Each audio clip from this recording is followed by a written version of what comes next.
O ikaw naman, Joanna. Ayusin mo yan. Ako po, kuya, pinakatumatak sa akin ng bootcamp si Stacy. Kasi sino ba naman mag-audition ng sayaw at kanta? Sumasayaw ka, kuya, ha? Sumasayaw ka. Pero naka-heels ka. Hindi, wait lang. Meron akong explanation dyan. Kaya ako nag-heels nun kasi akala ko nga sa PBB ako. Pero Kahit hindi ko nakailang alam. kabalik na tayo, Hindi. naka-heels ka pa rin. Unang heels pa lang yun. Unang callbacks dito sa ABS, naka-heels ako nun. Pero nung bootcamp na, naka-shoes na ako nun. Okay, Oo. may naka-shoes ka na. Oo. So, ayun, kuya.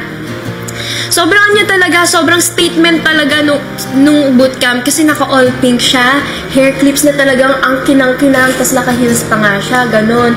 Pero, alam mo yung, naramdaman ko din sa kanya yung fighting spirit na talagang alam mo. Kasi may mga ganon, di ba? Tayong mga, lalo na mga probinsyanang Yes, from the girls for the Oo, go.